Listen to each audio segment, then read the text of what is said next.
Okay, from where were we? Miami to Indianapolis. Not Minneapolis just yet. We should check in on Kirk Cousins at some point. Let's talk about Carson Wentz. Everyone keeping a close eye on the quarterback coming off a disappointing 2020 season with Philadelphia. Now, Colts head coach Frank Reich, who he of course reunited with, was asked his reaction to hearing any criticism that Carson Wentz is, quote, broken. I just cringe when I hear stuff like that. Not that a player shouldn't be accountable for poor play on the field, and Carson has to answer to that, and he has answered to it, and until you get out there and prove otherwise, that's what you live with. But I just know that playing the position of quarterback, there's so many factors that go into it. We've talked a lot about why the poor play last year. I'm just very confident that he has a team around him. And it's just, I think the culture fit is, and again, you guys know how I feel about the Eagles and how highly I think of that organization. But sometimes in sports, it's just one of those transitions that I think is going to end up being good for both organizations. All right, Frank, time for a game of Believe it or not. Oh, that worked. I ask you, Shriggs. Yeah, thank you. I like what Frank Reich had to say there. Do you think he will fix? Do you believe that he will fix, if he needs fixing, Carson Wentz? He needs fixing. I believe that if anyone can do it, it's Frank Reich. And I believe that Carson Wentz had the advantage of maybe the greatest second chapter situation we've ever seen from a quarterback who's been discarded for 40 cents on the dollar. Frank Reich is Carson Wentz's guy. This was the man behind the man during that crazy MVP season that Carson Wentz was surging towards before the knee injury suffered in LA.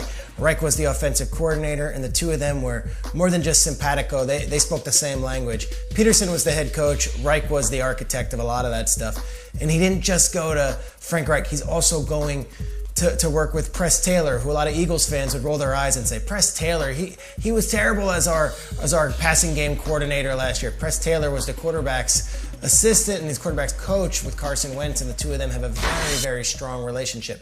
They're both in Indianapolis now, Reich and Taylor. And then talk about an owner in Jim Irsay that has been more than welcoming and has given all the resources. And then, of course, the offensive line, which is just made of beast after beast after beast after beast. This is the perfect situation for Carson Wentz. He could not have written this any better for a second chapter.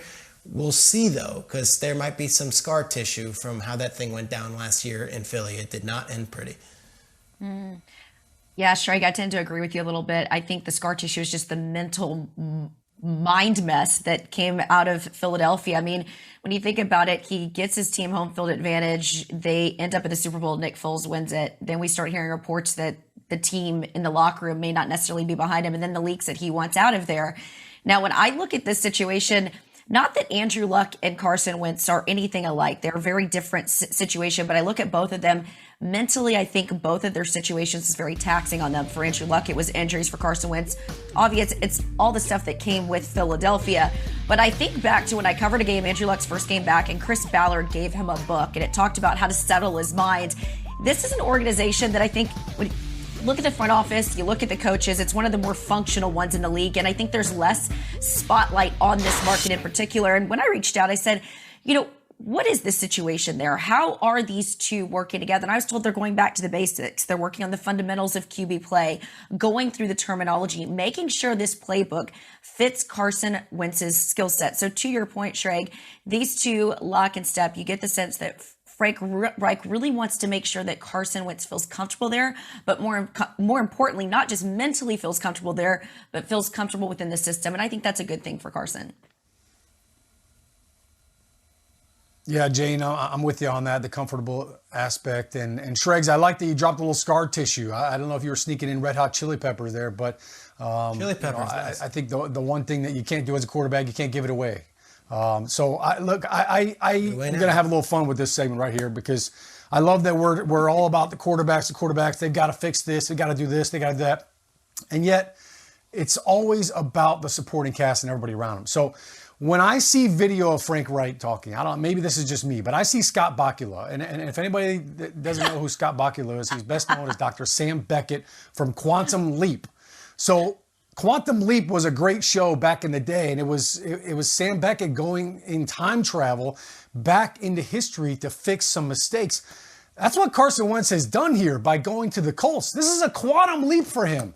All right, you go back and you look at last year. Yeah, absolutely, it was miserable. And, Jane, you talked about it. It was a mishmash, or was it a mishmash mentally? I don't know. We'll figure that out. But I was trying to say it wasn't mental, just the mental aspect of the game. It was the physical aspect of the game. You know how many games Carson Wentz played last year? 12. You know how many times he was sacked? 50 times. 5-0, like the Popo. More than any quarterback in the league. That can't happen. And I will say this. The quantum leap going from the Eagles, who have a good offensive line when they're healthy, but they were not. They were through 3 right tackles in a single game, okay?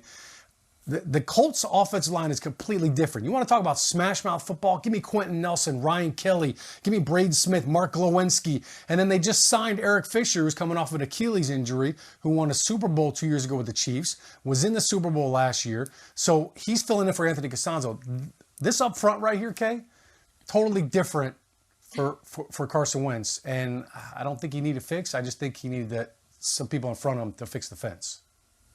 I just can't go on. I can't. There was so much going on in there. I mean, we were talking quantum leaps. We were talking the 5-0 Popo. The fuzz?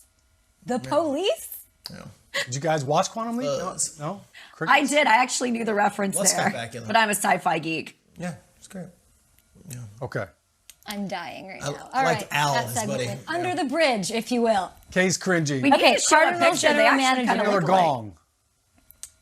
Steve Keim, gentlemen. He said that Isaiah Simmons and Zaven Collins, having them on the team is like having, get this, 2 big trees clogging the passing lanes on the field. I like that. All right, Keim, I see what you're saying. And then head coach Cliff Kingsbury was also asked his reaction to that comparison.